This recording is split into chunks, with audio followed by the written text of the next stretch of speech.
नमो तस् भगवतो अरहतो सम्मा सम्बुद्धस्स। सबसे पहले मैं सम्यक संबुद्ध को कोटि कोटि नमन करता हूँ। उसके बाद अपने गुरु भंते जी को कोटि कोटि नमन करता हूँ।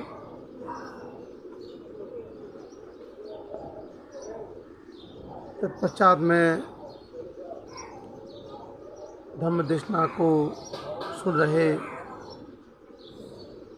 सभी उपासक उपासिकाओं का अभिनंदन करता हूँ और भगवान बुद्ध के जीवन काल की एक महत्वपूर्ण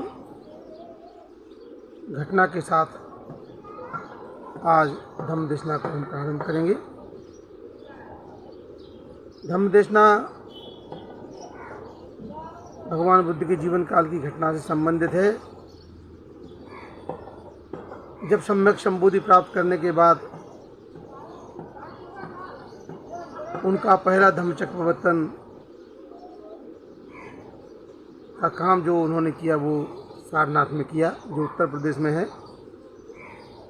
अपने जीवन के 40 वर्षावासों में से सबसे पहला धम्मचक्र प्रवर्तन उन्होंने सारनाथ में किया, पंचभद्री भिक्षुओं को देकर के। उसके बाद उत्तर प्रदेश की इस पावन धरती पर बहुत सारे वर्षावास भगवान बुद्ध के हुए हैं, जिसमें आपका श्रावस्ती है, सारनाथ है, कौशाम्बी है और एक जनपद है जिसका नाम है उन्नाव, जो आज की तारीख में जिसे उन्नाव जनपद के नाम से जानते हैं। वहाँ पर एक जगह है जिसका नाम है बांगरमऊ, और बांगरमऊ के पास में ही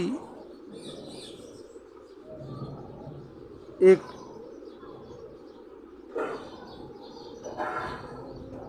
जगह है जहाँ पर भगवान बुद्ध के जीवन काल की बहुत महत्वपूर्ण घटना हुई थी, जिसे कहते हैं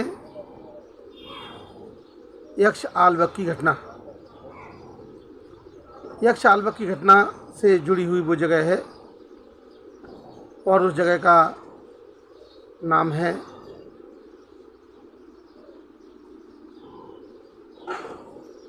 नेवल जटकापुर। नेवल जटकापुर एक जगह है जहाँ पर भगवान बुद्ध ने यक्ष आलवक का सामना किया था, और यक्ष आलवक एक बहुत बलशाली व्यक्ति था। उस यक्ष आलवक की घटना कुछ इस प्रकार है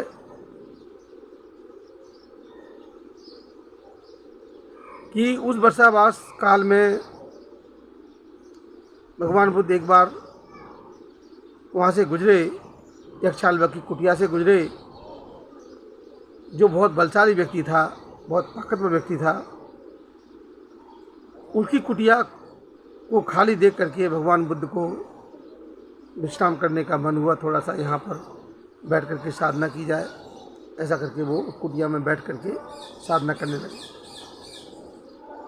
जब कुटिया में बैठ के साधना करने लगे, थोड़ी देर बाद यक्षालवक वहाँ पहुँचता है और वो देखता है कि मेरी कुटिया में कोई साधु संत बैठा है जो साधना कर रहा है, पर मेरे बगैर पूछे कैसे इसके अंदर घुस गया। ये देख कर उसको बहुत गुस्सा आया, बड़ा क्रोधित हुआ और क्रोधित होकर के उसने भगवान बुद्ध को बहुत खरी खोटी सुनाई। उसने अभी तक ये नहीं सोचा कि ये कौन है। अभी तक तो उसको इतना समझ में आ रहा था कि ये मेरी बगैर अनुमति के कैसे अंदर घुस गए। तो क्रोधित होकर के उसने बड़े गुस्से में आकर कहा कि श्रवण, मेरी कुटिया से बाहर निकल, मेरी कुटिया से बाहर निकल जा।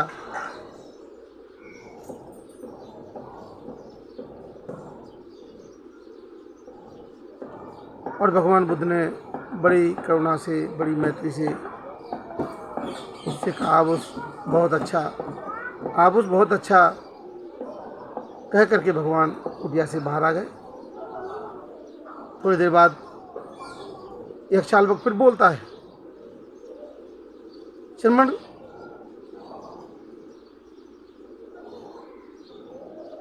भीतर चले जाओ। बहुत अच्छा कह करके भगवान बुद्ध फिर भीतर चले गए। ऐसा उसने 3 बार कहा और भगवान बुद्ध अंदर बाहर होते रहे। चौथी बार कहा तो भगवान बुद्ध ने कहा, अब मैं बाहर नहीं जाऊंगा, जो तुझे दिखा मर्जी, जो मर्जी से वो कर लेना, अब मैं बाहर नहीं जाऊंगा। जब ऐसा सुना, इस दृढ़ संकल्प के साथ, इस संकल्प के साथ जब उनका इतना पक्का इरादा सुना, तो यक्षालवक घबरा गया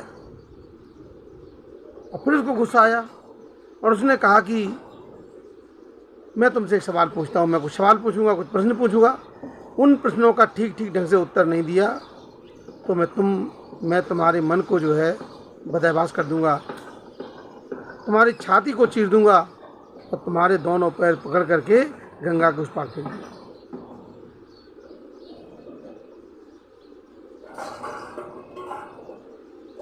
इस बात को सुनकर भगवान बुद्ध ने कहा कि आल्वक, मैं इस लोक में किसी को नहीं देख पा रहा हूँ या मुझे कोई नहीं दिखता ऐसा जो मेरे मन को बदहवास कर सके, मेरी छाती को चीर सके और मेरे दोनों पैर पकड़ करके मुझे गंगा के उस पार फेंक सके। ऐसा सुन करके यक्षालवक को एकदम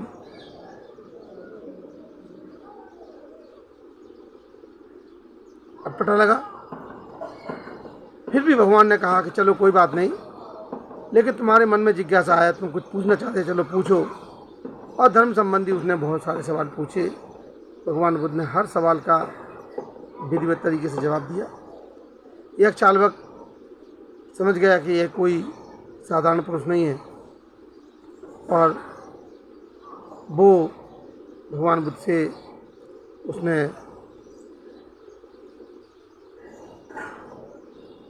जवाब सुन करके प्रसन्नता जाहिर की और भगवान बुद्ध का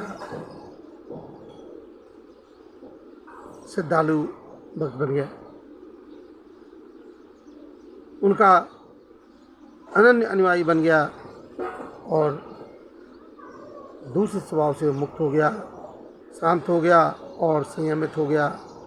उसके मन को सुख शांति मिली। इस प्रकार से यक्षालवक का उद्धार किया। तो ये गाथा जो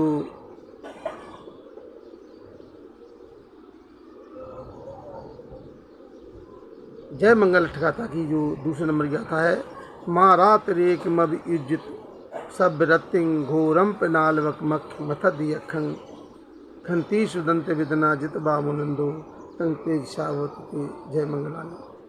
रात भर परेशान किया था उसने, बहुत परेशान किया था, लेकिन अपनी शांति के बल पर, अपनी मैत्री के बल पर उसको जीत लिया, उसको अपने बस में कर लिया।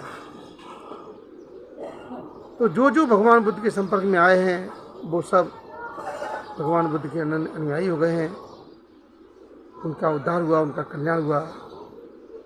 इसी प्रकार से आपका भी उद्धार हो, आपका भी कल्याण हो। जो इस धर्म देशना को सुन रहे हैं, जो भी धर्म देशना को सुन रहे हैं, सबका मंगल हो, सबका मंगल हो, सबका कल्याण हो, सबकी दीर्घायु हो, सबकी स्वस्थ मुक्ति हो, सबकी स्वस्थ